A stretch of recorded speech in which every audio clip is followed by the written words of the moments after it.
Once, the name Hyundai was almost a joke in the automotive world. If you were driving a Hyundai in the early 1990s, many people had the same reaction. They thought you bought it because you could not afford anything better. They believed it was a cheap car, a temporary solution, or a vehicle that might leave you stuck on the side of the road. At that time, Hyundai was not seen as a serious competitor. It was considered a brand that focused only on making cars as affordable as possible, even if that meant sacrificing quality. But today, the story is completely different.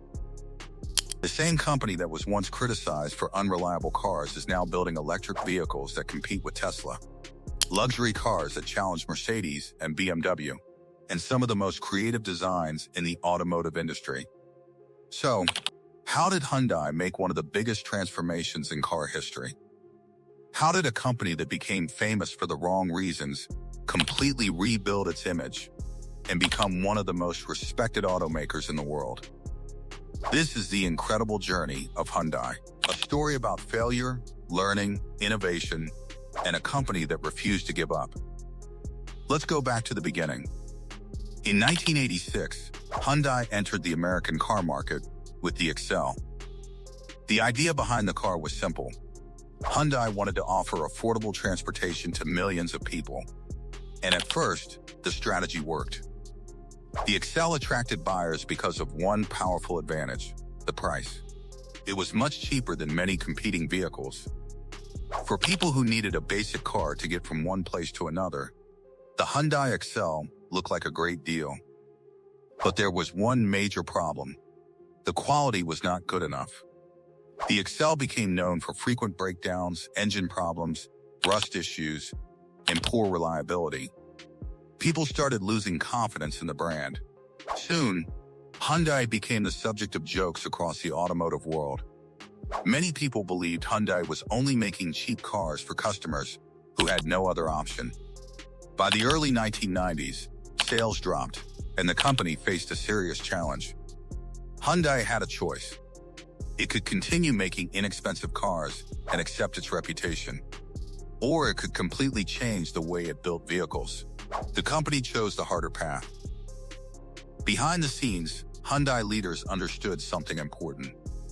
A low price might attract customers once, but quality is what makes them return. The company realized that if it wanted to survive, it needed to earn customer trust. The late 1990s became the beginning of Hyundai's comeback.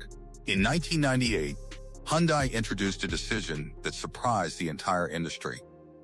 The company offered a 10-year, 100,000-mile warranty. This was a huge risk. At the time, Hyundai was not known for reliability, so many people wondered why the company would offer such a long guarantee. But Hyundai had a strategy. The warranty was a statement. It told customers that the company believed its cars were improving and that it was willing to stand behind them. That move changed the conversation. People who had ignored Hyundai started looking again. But Hyundai knew that marketing alone would not save the company. The cars themselves had to become better. So Hyundai invested billions of dollars into research, engineering, and manufacturing. The company improved its factories. It hired experienced engineers. It studied what made successful automakers like Toyota and BMW strong. It created better designs and focused on improving every part of the ownership experience. Slowly, the results started appearing. Hyundai vehicles became more reliable. The interiors improved. The driving experience became better. Models like the Elantra and Sonata started proving that Hyundai could build competitive cars. The company was no longer just selling cheap transportation. It was selling value. By the 2010s, Hyundai had changed dramatically. The brand that was once ignored started receiving recognition from automotive experts. Reliability ratings improved. Customer satisfaction increased.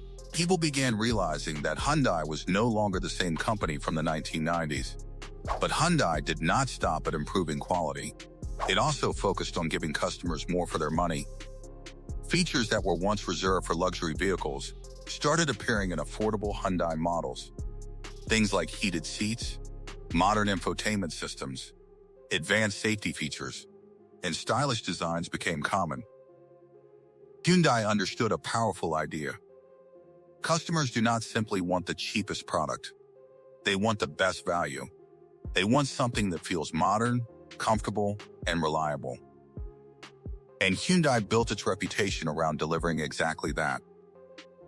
While many traditional automakers focused on protecting their existing success, Hyundai continued taking risks.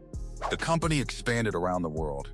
It became stronger in markets across Europe, India, South America, and Asia. Hyundai was no longer just a budget brand from South Korea. It became a global automotive company. But then Hyundai decided to attempt something even more difficult.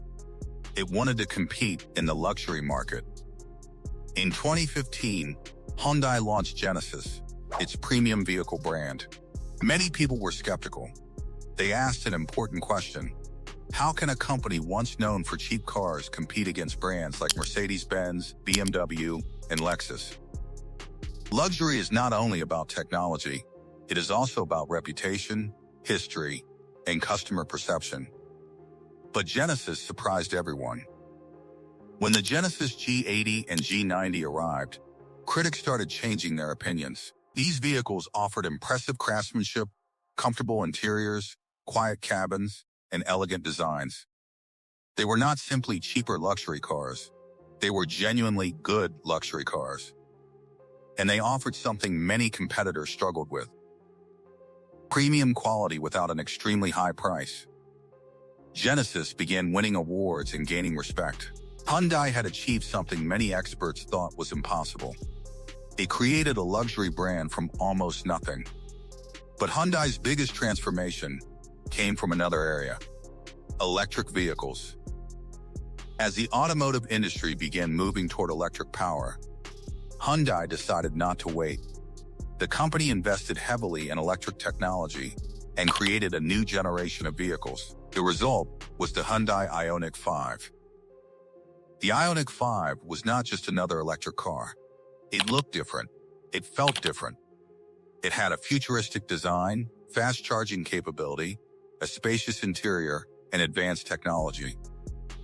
It changed the way people viewed Hyundai. Many buyers who previously never considered a Hyundai started paying attention. Then, Hyundai introduced the Ioniq 6.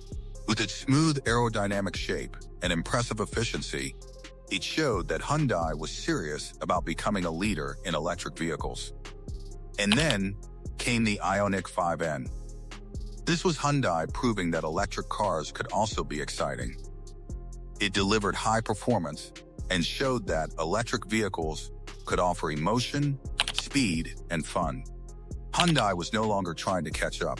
It was becoming one of the companies leading the future of transportation. The company developed its own electric vehicle platform and continued investing in battery technology and future mobility solutions.